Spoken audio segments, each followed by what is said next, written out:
नमस्कार, दोपहर का नंबर 1 डिबेट शो आप देख रहे हैं। मैं हूं आपके साथ अनुराग सिंह और नंबर 1 डिबेट शो में आज बात बांग्लादेश की और वहां अल्पसंख्यकों पर हो रहे अत्याचार की। सवाल यह कि क्या सनातनी चिन्मय दास से बांग्लादेश के कट्टरपंथी और वहां की सरकार डर गई है?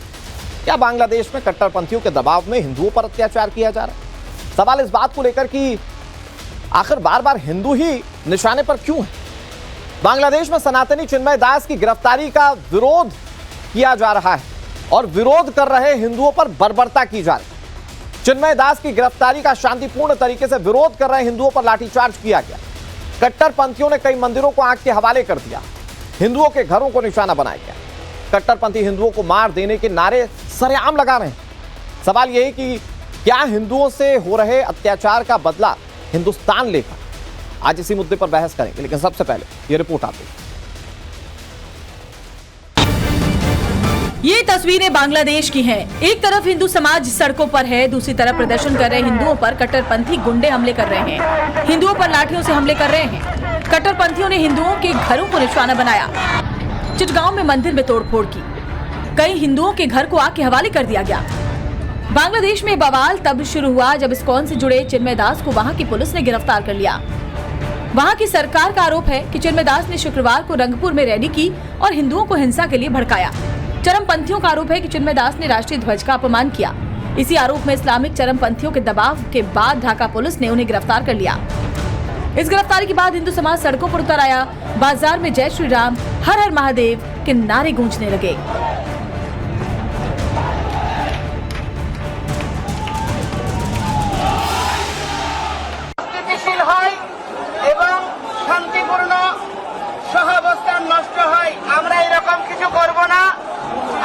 সংযত করে আবেগকে শক্তিতে পরিণত করে শান্তিপূর্ণ আন্দোলন করবেন এবং আমাদের এক দফা দাবি মৌলিক দাবি, এটা অযৌক্তিক দাবি নয়, এটা পরিপূরণ না হওয়া পর্যন্ত আপনারা আন্দোলন চালাবেন।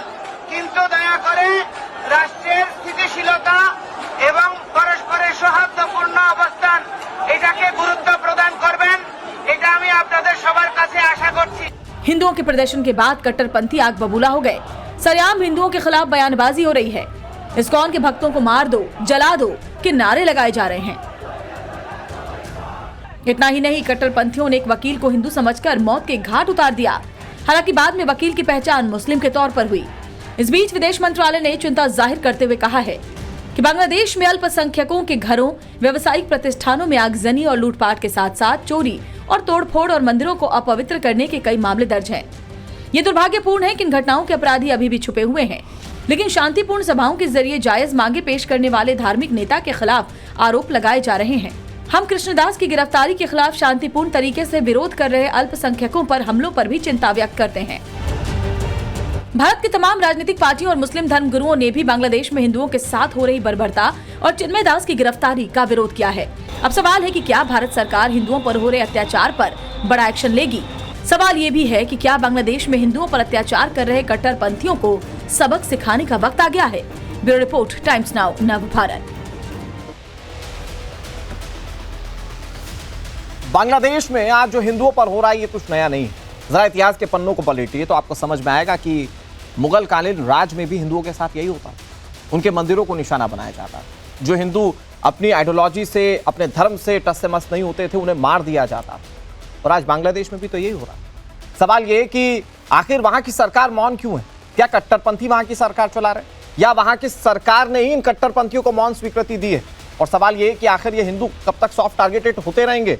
जहां पर भी अल्पसंख्यक है वहां हिंदुओं पर कैसे, कब तक इतना ही अत्याचार किया जाएगा? ये बहुत बड़ा सवाल है। कई सारे मेहमान जुड़ गए हैं, उनसे बातचीत करते हैं। पहले तारुफ आपसे करवा देते हैं। अजय गौतम हमारे साथ जुड़ गए हैं, जो कि हिंदू धर्मगुरु हैं। हमारे साथ बेहद खास मेहमान बांग्लादेश से बैरिस्टर डॉक्टर तुरीन अफरोज जुड़ गई हैं। कई मामलों में इन्होंने बांग्लादेश में वकालत की है और लोगों को न्याय दिलाया, लेकिन आज खुद न्याय की मांग इनकी ओर से की जाती है। हमारे साथ इस खास कार्यक्रम में एसके दत्ता हमारे साथ जुड़ गए, राजनीतिक विश्लेषक हैं। हमारे साथ मेजर जनरल के सिन्हा जुड़ गए, जो कि रक्षा विशेषज्ञ हैं। हमारे साथ अतीकुर रहमान जी जुड़ गए, जो कि इस्लामिक स्कॉलर हैं। और हमारे साथ हाजी नाजिम खान जुड़ गए, जो कि प्रवक्ता हैं पीस पार्टी के। सभी मेहमानों का बहुत बहुत स्वागत। मैं शुरुआत पीस पार्टी के प्रवक्ता हाजी नाजिम खान से ही करता हूं। नामी पीस पार्टी है तो जाहिर बात है कि शांति की बात करते हैं। नजीम भाई, ये बांग्लादेश में जो हो रहा है, क्या बांग्लादेश मुगलों के रास्ते पर चल पड़ा है क्या? या मैं दूसरे शब्दों में कहूं, आज की टर्मिनोलॉजी में कहूं तो क्या बांग्लादेश आज पाकिस्तान के रास्ते पर चल पड़ा है क्या? जिस पाकिस्तान में कभी हिंदुओं की आबादी तकरीबन 20% हुआ करती थी, आज वो वहां 1% के आसपास है। ये उसी रास्ते पर है क्या बांग्लादेश आज? हाँ देखिए अनुराग जी, जिस तरीके से बांग्लादेश के अंदर जो ये घटना घटी जा रही है, देखिए पीस पार्टी को बड़ा दुख है। अब देखिए भारतीय मुस्लिम होने के नाते मुझे भी बड़ा दुख है कि वहां हमारे हिंदू भाइयों के साथ ऐसा हो रहा है। लेकिन जब बात आती है बांग्लादेश की और पाकिस्तान की, तो मैं ये कहता हूँ कि ये अखंड भारत का हिस्सा है। पाकिस्तान, बांग्लादेश, अफगानिस्तान। तो देखिए भारत सरकार की नैतिक जिम्मेदारी बनती है कि अखंड भारत के अंदर इन सारे जो देश है इनको मिला लिया जाए ताकि हमारे हिंदू भाई सुरक्षित रहे। और देखिए अनुराग जी, देखिए हाजी नाजिम देखिए हाथ जोड़कर भारत सरकार से अपील करता है कि बांग्लादेश में हिंदू भाइयों को बचा लीजिए। अरे हम लोग आपके साथ खड़े हुए, बांग्लादेश में हमारे हिंदू भाई सुरक्षित होनी चाहिए, लेकिन केंद्र सरकार नहीं चाहती कि वहां बांग्लादेश में हिंदू भाई सुरक्षित हो। अगर वो चाहती तो अब तक कब का बांग्लादेश के अंदर हमारे हिंदू भाई सुरक्षित होते। आज हमारी विदेश नीति, कूटनीति कहां गई है, जिसके चर्चे पूरी दुनिया के अंदर हो रहे हैं। हम बांग्लादेश में अपने हिंदू भाइयों को सुरक्षित नहीं कर पा रहे। बहुत बड़ा एक पॉइंट ऑफ व्यू है। दूसरी बात, यहाँ पर जब आपने मुगल काल का नाम लिया तो मैं ये कह देता हूँ, देखिए मुगल काल के अंदर कौन सा अत्याचार हुआ, कहां पे हुआ? देखिए जहां जिसकी हुकूमत होती है, आंखें बंद कर लेने से नाजिम भाई ऐसा थोड़ी होता है कि इतिहास छुप जाएगा या फैक्ट दब जाएंगे। मैं औरंगजेब का नाम लूं, किसी मुगल आक्रांता का नाम लूं, उन्होंने कैसे भारत के अंदर अपने वर्चस्व को कायम करने के लिए हिंदुओं पर अत्याचार किए, कैसे मंदिरों को तोड़ा।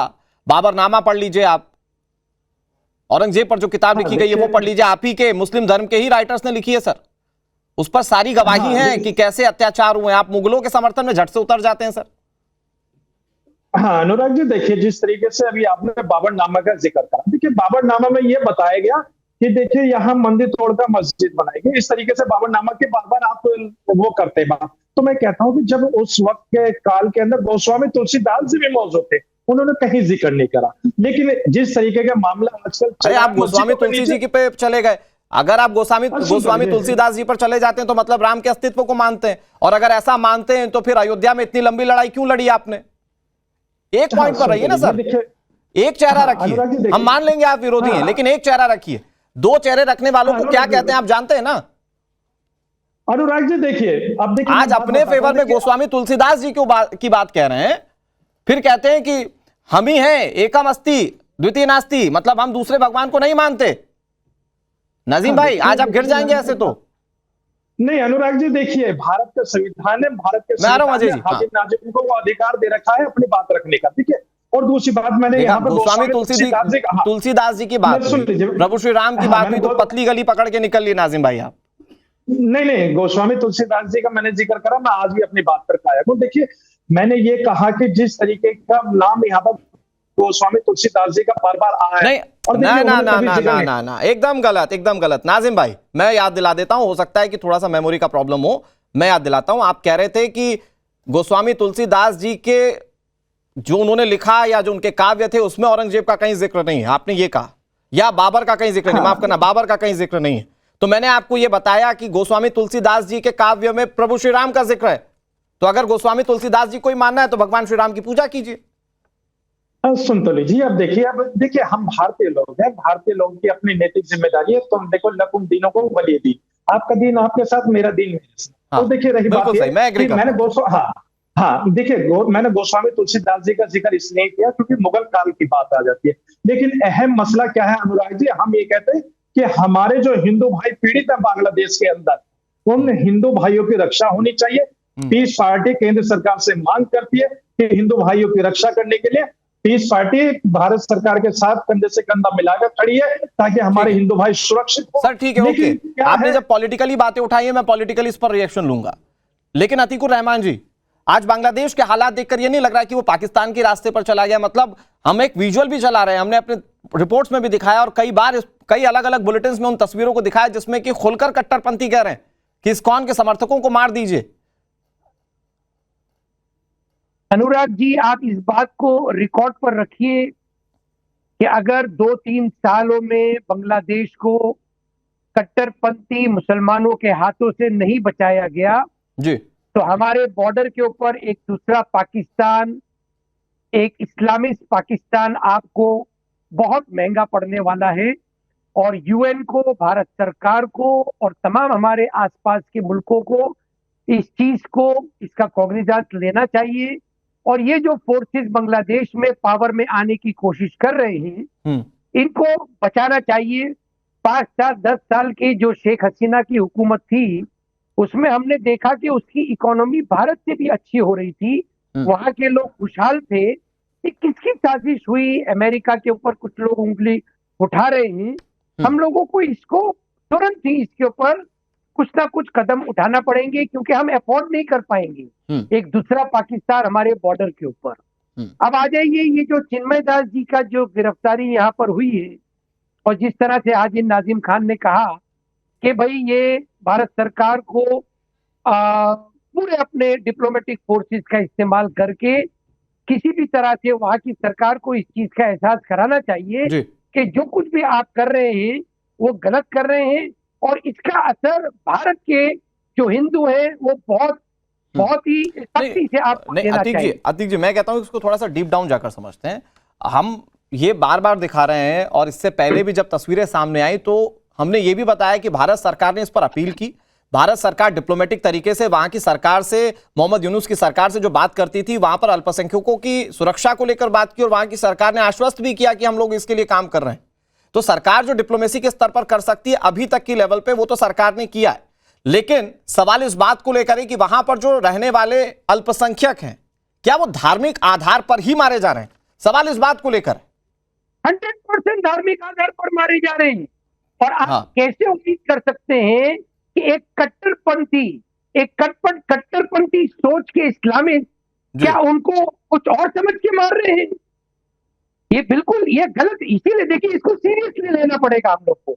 अगर मैं ऐसा कहूँ कि भाई क्योंकि मैं इस्लामिक रिसर्चर हूँ, मैं बिल्कुल इस चीज को मानता ही नहीं हूँ कि उनको हिंदू समझ के मारा जा रहा है। अरे भाई कैसे भाई जो फोर्सेस सत्ता में आने की कोशिश कर रहे हैं, और वहां के जो केयर टेकर प्रधानमंत्री है मोहम्मद यूनुस साहब, अगर वो इस चीज को रोक लगाने की कोशिश करेंगे तो मैं समझता हूँ वो भी सक्षम नहीं है। ठीक है, मैं अतीकुर रहमान जी, एक मिनट जरा, हमारे साथ डॉक्टर तुरीन अफरोज जुड़ी हुई हैं। मैं तुरीन अफरोज के बारे में एक छोटा सा ब्रीफ इंट्रोडक्शन दे देता हूं।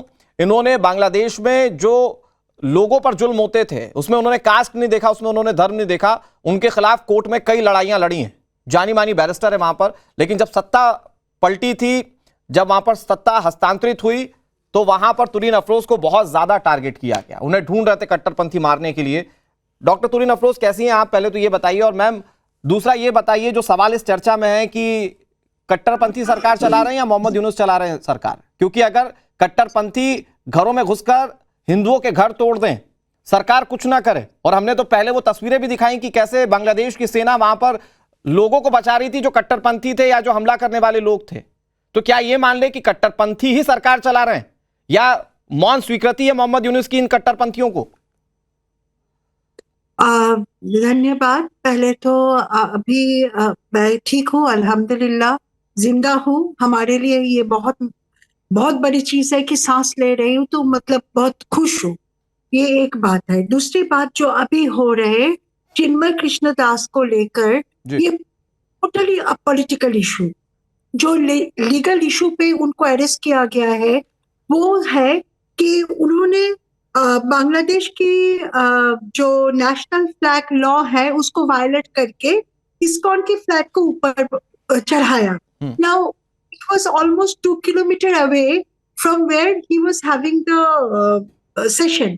तो उनकी जो जमायत है वो बहुत दूर था। ये कौन किया है, क्या किया है, ये कुछ भी इन्वेस्टिगेट नहीं किया है। लेकिन किसी ने, एक बंदे ने जाके एक मामला कर दिया उनके अगेंस्ट में और उनको अरेस्ट कर दिया। अभी इशू यहाँ तक होता तो ठीक है, वो लॉ लीगली आर्ग्यू करेंगे, कोर्ट में जाएंगे, उनके रिप्रेजेंटेटिव रहेंगे, कुछ भी हो।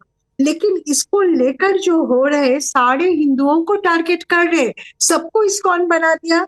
अब तुरीन अफरोज को भी इस्कॉन बना दिया। अभी फेसबुक जाके देखो कि मैंने उसकी प्रोटेस्ट किया है तो मैं भी इस्कॉन हूँ और मेरे घर को कल जलाने आ रहे वो वो नेशनली बोल रहे हैं कि ये करेंगे। मैम अभी कल की घटना है जब एक वकील को हिंदू समझकर मार दिया गया, बाद में वो मुस्लिम निकला, वो बांग्लादेश का नागरिक निकला। बिल्कुल बिल्कुल, उसने सोचा कि हिंदू, ये पूरी चाल ऐसा है कि अगर वो सीसीटीवी में आया कि उनको जो मारा 5 आदमी मुस्लिम है, लेकिन उन्होंने पहले ये बताया, भड़काया लोगों को कि ये इनको इस्कॉन ने मारा, तो मतलब इस्कॉन मुस्लिम लोग को मारा। मतलब कॉन्स्पिरेसी रच के वहां ये कोशिश की जा रही है कि सारे हिंदुओं का सफाया कर दिया जाए। बिल्कुल बिल्कुल, सारी जगह पे, सिर्फ चिटागोंग नहीं है, सारी बांग्लादेश में हिंदुओं ने एक ही प्रॉब्लम झेल रहे हैं, कहीं पे भी वो सेफ नहीं है। मेरे इलाके में देखो, वो करोड़ों दूर है, लेकिन वहां पे भी हिंदुओं को टारगेट कर रहे हैं। ये तो मैम मुझे ये बताइए कि वहां से एक तो धार्मिक कट्टरपंथ पर सरकार चलाकर क्या हिंदुओं को पूरी तरह से वैनिश करने की तैयारी है, और दूसरा मुझे इस बात का भी मैम जवाब दीजिए कि मुझे तो ऐसा ही लग रहा है कि पाकिस्तान के रास्ते पर है क्या बांग्लादेश? जिस पाकिस्तान से लड़कर अलग हुए 1971 में, क्या उसी बांग्लादेश को पाकिस्तान बनाने पर तुले हुए हैं क्या कट्टरपंथी?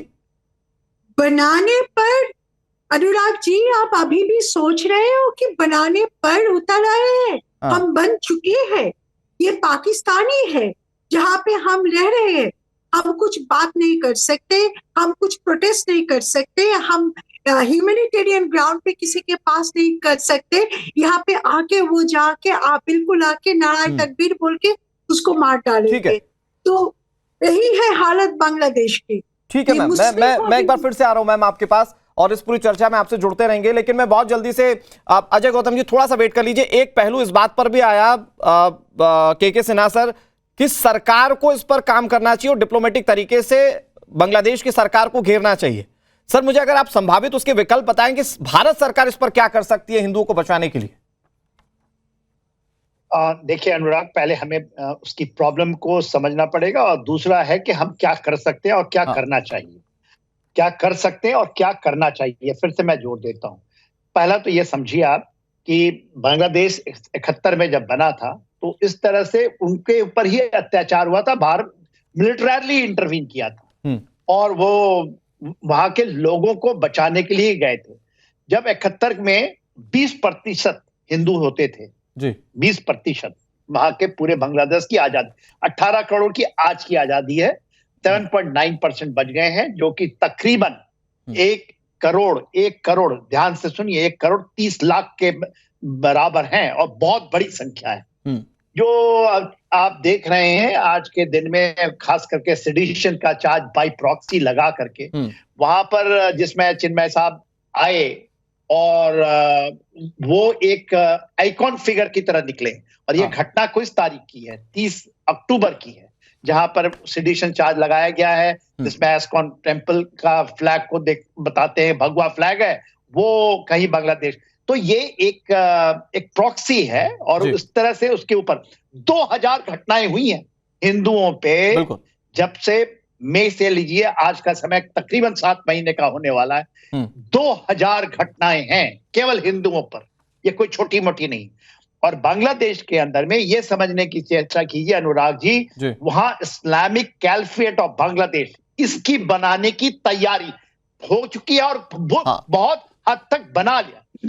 ये मोहम्मद यूनुस एक प्रॉक्सी हैं, उनको लाया गया था, भले ही डीप स्टेट अमेरिका में। तो सर मैं समझना चाह रहा हूं कि अगर आप ब्रीफ में बताएं कि भारत सरकार का रोल क्या हो इस पे, क्योंकि विपक्षी दल के नेता कह रहे हैं, हमारे साथ जो मुस्लिम विचारक जुड़े हुए हैं वो सारे लोग कह रहे हैं कि भारत सरकार को स्टेप लेना चाहिए, हिंदुओं की रक्षा के लिए आगे आना चाहिए। वो संभावित क्या हो सकता है? वो आपको 100%, जब हम 71 की लड़ाई में बंगालियों को बचाने के लिए गए थे, तो आज नहीं जा सकते। बात यह है कि हमारे पास लीवरेजिंग है, हमारे पास ट्रेड इन्वेस्टमेंट। आज बांग्लादेश रोटी के मुताज हो जाएगा। ज्योग्राफिक प्रॉक्सिमिटी है, बे ऑफ बंगाल हम काट सकते हैं, बांग्लादेश के ऊपर इंटरवीन कर, हाँ उसमें आप जरूरत पड़े आने वाले समय, क्योंकि आपकी अंडरबेली है ये हमारा अंडरबेली है। और ये जैसे बता रहे थे, मतलब भारत इस पर कड़ा एक्शन ले सकता है, ये संभावित विकल्प है। के सिन्हा सर, कुछ तकनीकी दिक्कत है, आपके विजुअल में दिक्कत आ रही है, आपकी आवाज आ रही है, मैं एक बार फिर से इसे दुरुस्त करा के आपके पास आ रहा हूं।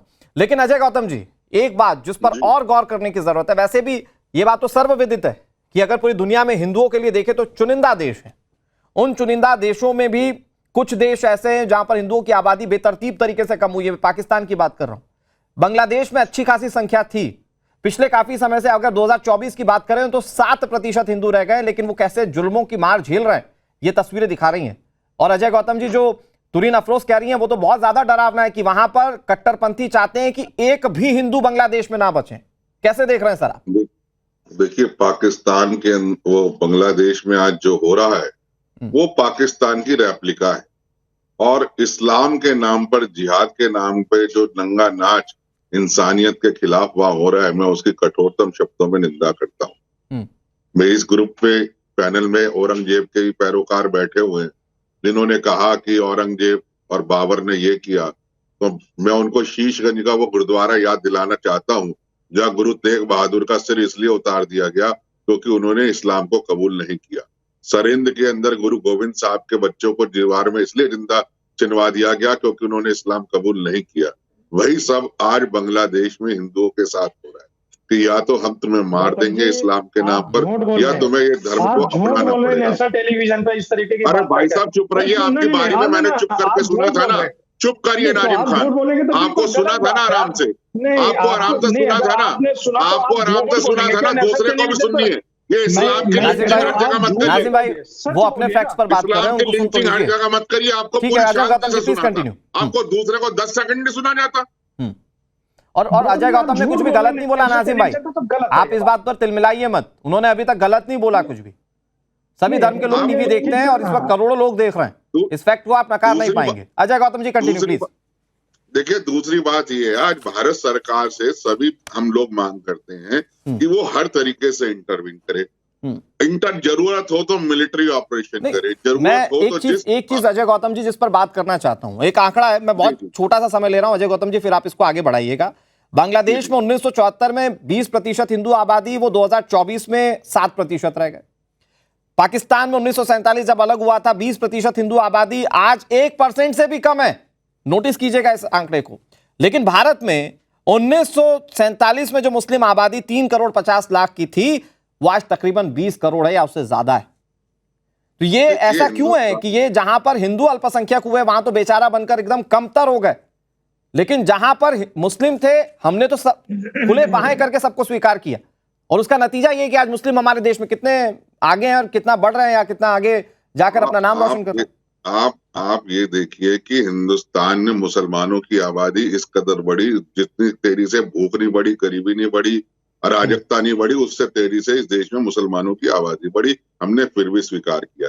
लेकिन जहां बांग्लादेश हो या पाकिस्तान हो, वहां जो हिंदुओं के साथ व्यवहार किया जा रहा है वो वहां हिंदुओं वो इस्लाम के नाम पर जिहाद और जिहाद के नाम पर दंगा नाच है। ये इस्लाम की ये नेम आई है, ये इस्लाम की हकीकत है कि कैसे जो इस्लाम को नहीं माने तो उसका कत्ल कर दो। ये बाबर की सोच है, ये औरंगजेब की सोच है कि जो तुम्हारा नहीं है उसको मिटा दो, उसमें जजिया लो, उनकी बहन बेटियों का बलात्कार करो जो बांग्लादेश में होता आ रहा है। मैं वापस से कहता हूँ, भारत सरकार को इंटरवीन करना चाहिए, सभी तरीके के रिस्ट्रिक्शंस लगाने चाहिए, पानी बंद ठीक है, ठीक है, ओके अजय गौतम जी और हाजी नजीम खान, एक मिनट नाजिम भाई, एक मिनट नाजिम भाई, okay let's not spoil the debate. Okay, SK Datta ji बड़े गहन तरीके से सारी चीजों का रिसर्च करते हैं। एसके दत्ता जी, दत्ता साहब, मेरे पास तो बहुत छोटा सा आंकड़ा है, आप इसको थोड़ा सा और इलिब्रेट कीजिए कि क्या वजह है कि जिन मुस्लिम मुल्कों में हिंदू रहते थे वो कम हो गए और भारत में जहां बहुतायत हिंदू थे वहां मुस्लिमों की संख्या अच्छी खासी बढ़ गई। क्या देख रहे हैं सर आप? इसके पीछे सिर्फ एक लाइन में अगर मैं जवाब दूं, पर उससे पहले मैं जय मां दुर्गा, जय मां काली करके अपनी बात शुरू करता हूं।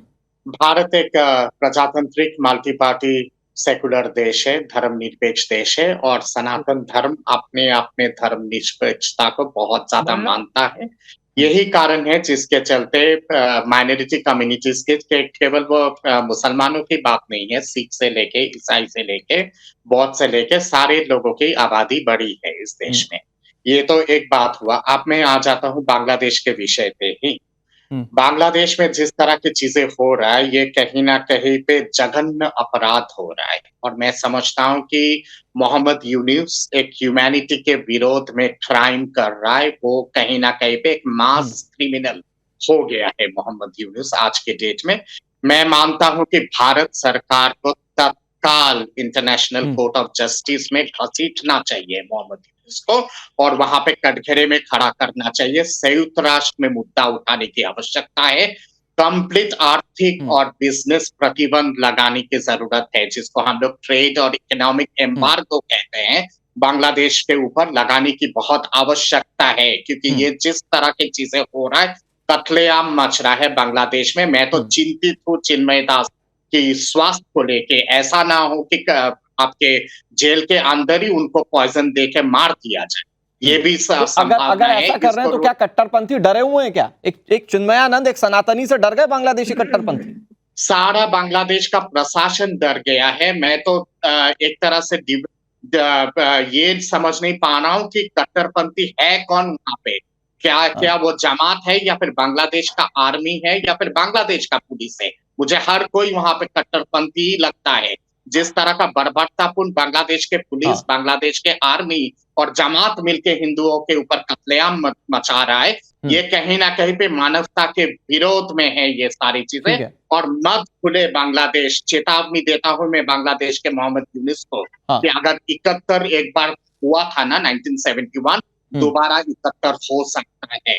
कल को अगर हम लोग आर्थिक प्रतिबंध लगा दे, तीसरे दिन भूखमरी फैल जाएगी बांग्लादेश में। आलू प्याज पे प्रतिबंध लगाए। एक सेकंड सर, आपने बहुत इंपॉर्टेंट बात की। हाजी नजीम भाई, आप हाथ उठा रहे, मैं एक छोटा सा सवाल आपसे पूछ रहा हूं, फिर मैं उसके बाद अतीकुर रहमान के पास चला जाऊंगा। हाँ या ना में जवाब दीजिएगा, कुछ अंतिम क्षण बच रहे इस डिबेट के। नजीम भाई, चाहे वो के सिन्हा हो, चाहे वो एस के दत्ता हो, अजय गौतम हो, वो कह रहे भारत सरकार कार्रवाई करे। उस कार्रवाई में आप साथ देंगे भारत सरकार का?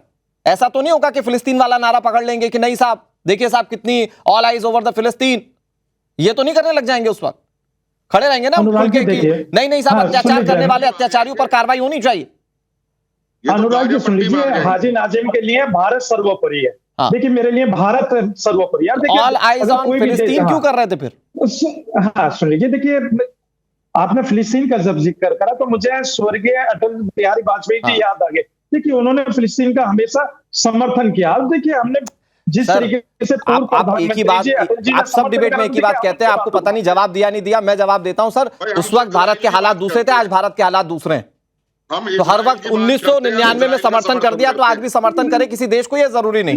भारत तो हमेशा सर, देखिए जिस पे जुल्म होता है हमेशा जुल्म होने के आप खड़े हैं ना भारत के साथ, आप खड़े हैं ना भारत के साथ इंशाल्लाह। देखिए भारत के साथ इंशाल्लाह हम लोग पूरी तरीके से खड़े हुए। हम ये कहते हैं कि बांग्लादेश में अतीकुर रहमान जी, लेकिन आपने एक बड़ी बात कही और आपने एक्सेप्ट किया, आप चूंकि इस्लामिक स्कॉलर हैं। सर मुझे एक लाइन में अगर बताएं कि अगर भारत, मतलब भारत के हिंदू जो हैं या जो बांग्लादेश में रहने वाले हिंदू हैं, उन पर सिर्फ अगर धर्म के हिसाब से हमला किया जा रहा है, उनका धर्म देखकर हमला किया जा रहा है, तो ये तो आपका दीन नहीं सिखाता साहब। ये कट्टरपंथी कहां से मोबिलाइज हो गए? या ये नफरत है हिंदुओं के प्रति कि नहीं साहब ये हमारे पास नहीं रहना चाहिए, जो रहेंगे जहां रहेंगे हम रहेंगे? सर अनुराग जी, जो कट्टरपंथी होते हैं ना, उनको मुसलमान कहना ही गलत, क्योंकि उनकी जो सोच है वो कुरान के साथ मेल नहीं खाती है, प्रॉफेट मोहम्मद के साथ मेल नहीं खाती है। और किसी भी धर्म के अंदर कट्टरपंथी ही रहती। ठीक है, उनको हिंदू और मुसलमानों में के सिन्हा सर, एक लाइन में अगर मैं आपसे पूछूं, मतलब इज इट टाइम जब भारत सरकार को एक तरफा और हिंदुओं के हक के लिए बात करना चाहिए वहां पर, या अभी कुछ डिप्लोमेसी की गुंजाइश है? देखिए डिप्लोमेसी में भी तो आप हिंदुओं की बात करना, डिप्लोमेसी भी कर सकती है। देयर आर 6 फेजेस इसके, और 6 आयाम्स हैं। मिलिट्री ऑप्शंस लास्ट है, मगर आप सारे आयामों को, इकोनॉमिक 23%, ये दाने के लिए तरस जाएंगे वहां पर। मतलब बांग्लादेश को दूसरे तरीके से भी सबक सिखाया जा सकता है। तुरीन अफरोज जी, आपको लगता है कि डिप्लोमेसी में बात बन जाएगी, क्योंकि आप बांग्लादेश में रहते हुए कट्टरपंथियों को बहुत करीब से देख रही हैं, डिप्लोमेसी पे मान जाएंगे? अगर इकोनॉमिक कमर टूटी तो ये मान जाएंगे या कोई और तरीका? हाँ, डिप्लोमेसी में नहीं मान जाएंगे, क्योंकि ये लोग एंटी इंडियन फीलिंग्स रखते हैं। तो ये डिप्लोमेसी यहाँ पे नहीं। अजय गौतम जी 10 सेकंड अजय गौतम जी। सर मैं देखिए इस ग्रुप में 6 लोग बैठे हैं पैनल में, 6 के 6 इस्लाम से पीड़ित रहे हैं, 6 से 6 जिहाद से पीड़ित रहे हैं, मेरे हम और इस्लाम के से- सिन्हा हम के तो इस्लाम मंदिर को लूट मानते लिए, हैं। हमसे जजिया लिया, लेकिन देखिए नाजिम खान और इनसे जो हमारे इस्लामिक स्कॉलर है, इनसे तो ठीक है, इनका एस के धर्म ही दत्ता जी। छीन लिया, एस के दत्ता जी, लास्ट लाइन, लास्ट लाइन। इन्हें तो जबरदस्ती मुसलमान बना मैं दिया। समझता आप हूँ मैं समझे? समझ हमारे तो मंदिर हाँ, छीने ओके, ना, अजय गौतम जी, लेकिन लास्ट लाइन। इनसे तो इनका एस के धर्म दत्ता जी, छीन लिया प्लीज। नाजिम खान से। मैं समझता हमारे हूँ कि इस्लाम डिप्लोमेटिक लेवल पे जितना कदम उठाने की आवश्यकता थी, सारे कदम ठीक है भारत सर, सरकार तो उठा चुकी आखिर है। भारत अब सरकार इस पर क्या जरूरत है करती है, ये 71 डिबेट यहीं पर दोहराने की। कंक्लूड होती है। लेकिन अगर धर्म के आधार पर टारगेट किया जा रहा है तो ये बिल्कुल गलत है, जिसका कहीं किसी देश में कोई समर्थन नहीं है। आने वाले वक्त पे इस पे ग्लोबल लेवल पे भी कोई नजर पड़ती है लोगों की और वो खड़े होते हैं वहां पर हिंदुओं के साथ, ये भी एक बड़ा सवाल है। बहुत शुक्रिया सभी मेहमानों का। वक्त एक ब्रेक का, ब्रेक के उस पार भी खबरें लगातार जारी।